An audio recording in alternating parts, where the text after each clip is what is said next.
英語聞き流し10分間、名作リスニング、英語テキストと MP3 ダウンロード、その他の物語は、ホームページよりご利用いただけます。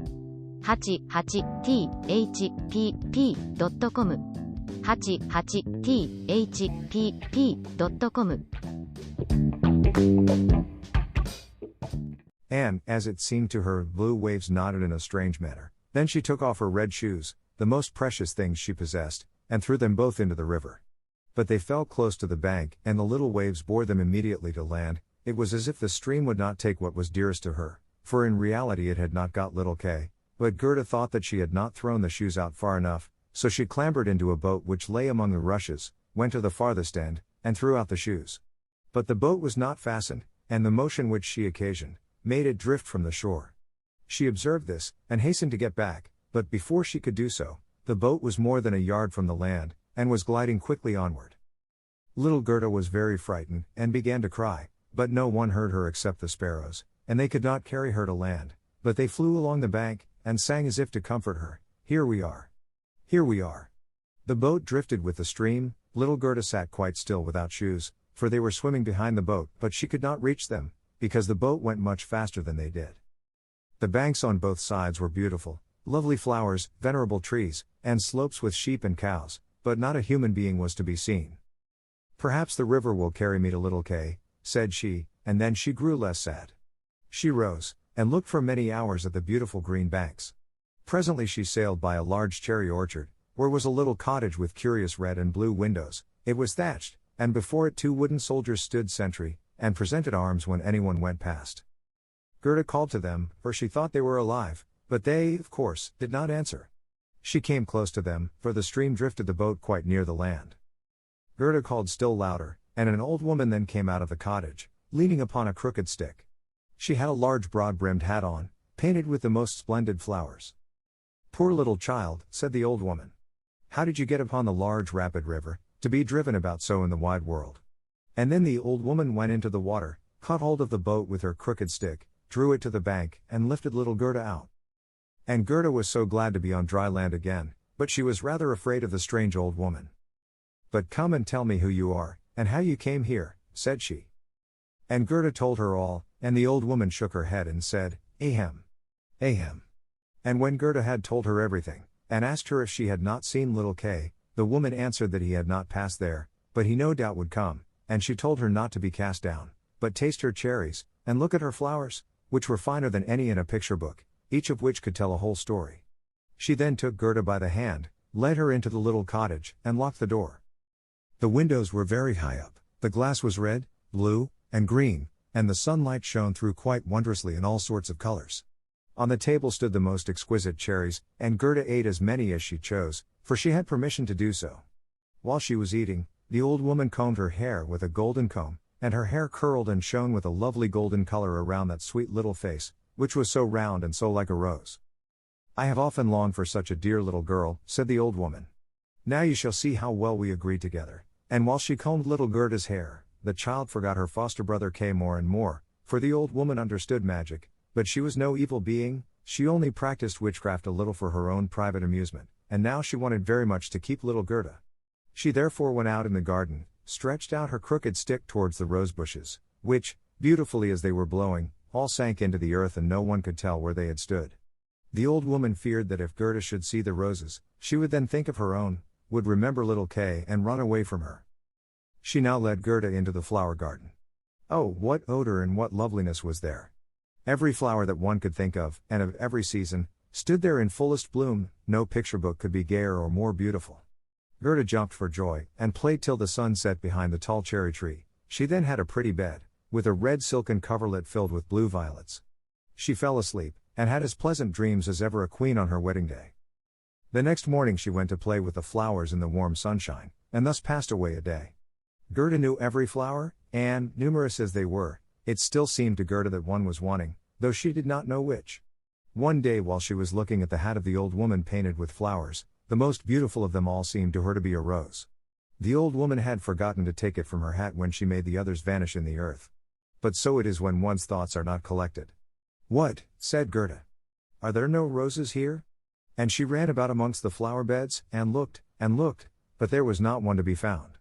She then sat down and wept, but her hot tears fell just where a rosebush had sunk, and when her warm tears watered the ground, the tree shot up suddenly as fresh and blooming as when it had been swallowed up. Gerda kissed the roses, thought of her own dear roses at home, and with them of little Kay. "Oh, how long I have stayed," said the little girl. "I intended to look for Kay. Don't you know where he is?" she asked of the roses. "Do you think he is dead and gone?" "Dead he certainly is not," said the roses. "We have been in the earth where all the dead are, but Kay was not there." "Many thanks," said little Gerda, and she went to the other flowers, looked into their cups, and asked, "Don't you know where little Kay is?" But every flower stood in the sunshine, and dreamed its own fairy tale or its own story, and they all told her very many things, but not one knew anything of Kay.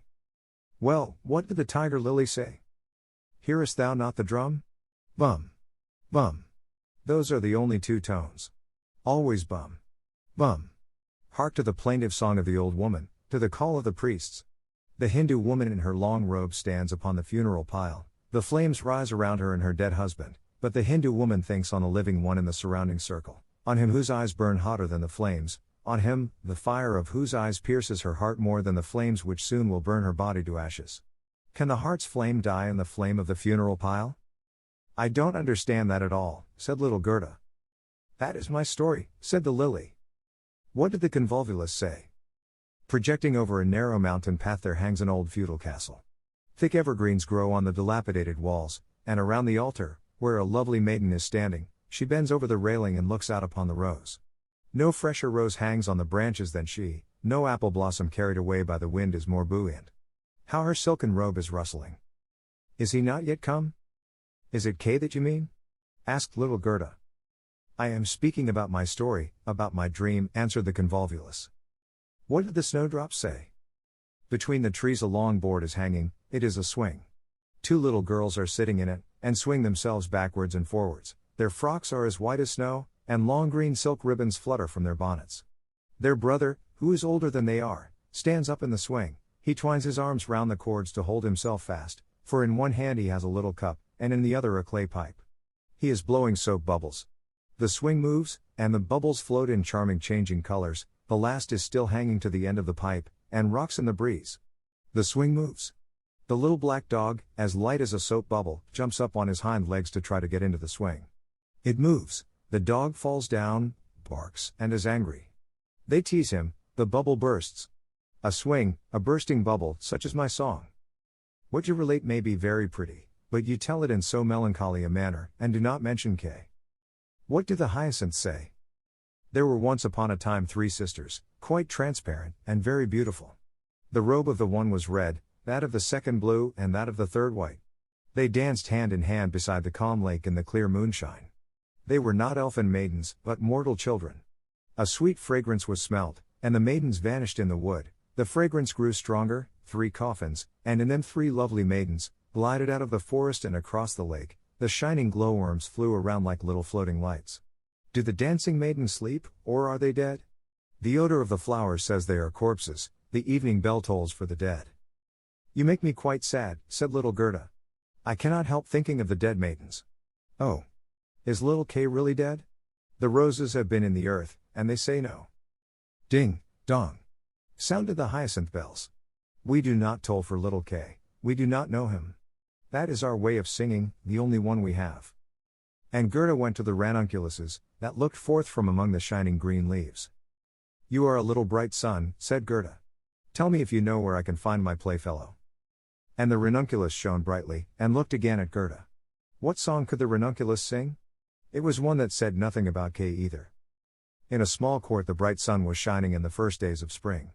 The beams glided down the white walls of a neighbor's house, and close by the fresh yellow flowers were growing, shining like gold in the warm sunrays.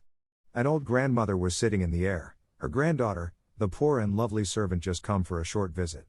She knows her grandmother. There was gold, pure virgin gold in that blessed kiss. There, that is my little story, said the ranunculus. My poor old grandmother, sighed Gerda. Yes, she is longing for me, no doubt, she is sorrowing for me, as she did for little Kay. But I will soon come home, and then I will bring Kay with me. It is of no use asking the flowers, they only know their own old rhymes, and can tell me nothing. And she tucked up her frock, to enable her to run quicker, But the narcissus gave her a knock on the leg, just as she was going to jump over it. So she stood still, looked at the long yellow flower, and asked, "You perhaps know something?" And she bent down to the narcissus. And what did it say? "I can see myself, I can see myself. Oh, how odorous I am. Up in the little garret there stands, half-dressed, a little dancer. She stands now on one leg, now on both. She despises the whole world, yet she lives only in imagination. She pours water out of the teapot over a piece of stuff which she holds in her hand. It is the bodice. Cleanliness is a fine thing. The white dress is hanging on the hook, it was washed in the teapot, and dried on the roof. She puts it on, ties a saffron-colored kerchief round her neck, and then the gown looks whiter. I can see myself, I can see myself." "That's nothing to me," said little Gerda. "That does not concern me." And then off she ran to the further end of the garden. The gate was locked, but she shook the rusted bolt till it was loosened, and the gate opened, and little Gerda ran off barefooted into the wide world. She looked round her thrice, but no one followed her. At last she could run no longer, she sat down on a large stone, and when she looked about her, she saw that the summer had passed. It was late in the autumn, but that one could not remark in the beautiful garden, where there was always sunshine, and where there were flowers the whole year round. "Dear me, how long I have stayed," said Gerda. "Autumn is come. I must not rest any longer." And she got up to go further. Oh, how tender and wearied her little feet were. All around it looked so cold and raw, the long willow leaves were quite yellow, and the fog dripped from them like water, one leaf fell after the other, the sloes only stood full of fruit, which set one's teeth on edge. Oh, how dark and comfortless it was in the dreary world. 英語聞き流し10分間、名作リスニング。英語テキストと MP3 ダウンロード、その他の物語は、ホームページよりご利用いただけます。88thpp.com 88thpp.com